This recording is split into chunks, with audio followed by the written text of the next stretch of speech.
So one of my favorite personalities in the Alexander Technique world is Robert Rickover, and I'm going to call him the father of the nuclear Alexander Technique. And I'm sure he's tired of always being related to as the son of a great man, but he is the son of Admiral Hyman G. Rickover, the father of the nuclear submarine and the father of the nuclear navy. So I kind of identify with Robert because I am also the son of a great man. My father's a well-known Christian evangelist. Yes, I converted to Judaism. That's its own story. But I know what it's like to go through life with people always relating to you based upon your father and kind of judging what you do as whether or not you're reacting to your father. Anyway, but that's not the primary reason I enjoy Robert Rickover's work. It's his clarity of thought. So I first encountered Robert Rickover in the pages Direction Journal. So I started my Alexander Technique teacher training in January of 2009, and for the first 2 terms, the first 6 months, I wasn't doing any hands-on work myself. So when I wasn't getting my teacher turns, or the senior students weren't working with me, I had a lot of spare time. And so I basically went through the library at my school, and I went through every edition of Direction Journal that they had. You can find out more information at directionjournal.com. And I enjoyed the clarity of Robert Rickover's essays, and I came to find out that he was also an economist. So I studied economics at UCLA, and for several years I thought that's where I was going to go with my life. I was going to become an economist. So I think there's a certain clarity that comes with studying economics. So I enjoyed his essays also because they were courageous. He wasn't afraid to tackle his own profession. And I remember reading this one great essay in 2009, Why Are Alexander Technique Teachers So Insecure? And it was just so commonsensical and so sharp and so rooted in reality that I wrote the highlights onto my BlackBerry and then came home and blogged about it. And I'd like to think that I also have some of that same quality. I'm able to belong to a group, to a community, and also to be able to kind of stand outside the group, outside the community, and outside of myself, and look at things objectively, at least have flashes of objectivity. And I sense that in a lot of Robert Rickover's work.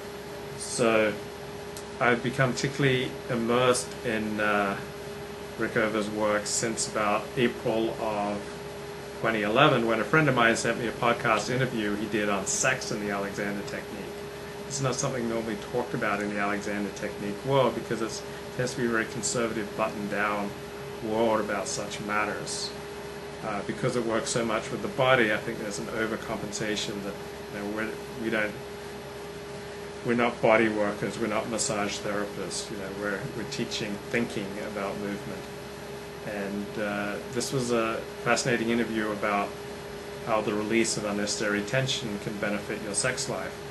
So I started listening to Robert Rickover's podcast on the Alexander Technique, where each week he'd interview a teacher of the technique and focus on one area where the Alexander Technique can improve your life. So one podcast might be about how Alexander Technique can help negotiators. Another podcast interview might be about how Alexander Technique can help you playing cards. Another one will how Alexander Technique can help your sports performance, how Alexander Technique can enhance your spiritual growth, how Alexander Technique can complement psychotherapy.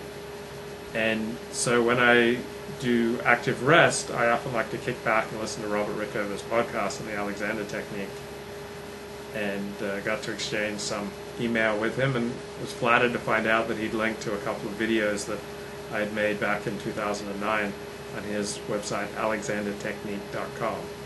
So Rickover is the father of the Alexander Technique community online. Wasn't the first guy to go online with an Alexander Technique website, but Rickover runs alexandertechnique.com and a host of other Alexander Technique related websites, blogs, podcasts. And so he's come to focus on these podcast interviews while he used to focus on writing these short little essays. Now, his essays are superb, particularly I'm thinking of his essay review of Michael Bloch's biography of Frederick Matthias Alexander. and also Rickover's commonsensical approach to the controversial, outspoken, and perhaps even hyperbolic historian of the technique, Jerome Staring. So Rickover is a great resource for the Alexander technique because while he's been immersed in the technique for more than 30 years, he's also able to look at the technique objectively. He's able to step outside of the group. He's willing to say controversial things. For instance, I think most Alexander technique teachers tend to de facto tell students you need a minimum of 30 lessons. And Rickover is unusual in that he says that many people just need 2 or 3 lessons, even just 2 or 3 group classes to get what they need, and then they can go do the rest themselves. And his favorite means of teaching the technique is by teaching large groups. That's very rare. Most Alexander technique teachers prefer to teach one-on-one, and that's when you can make the most dramatic changes with someone. You can get your hands on them and guide them to an easier way of moving.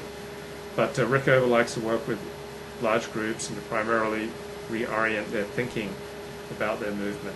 So today I got to do an hour-long interview with Rickover that I put on my blog and on YouTube, so you can check it out.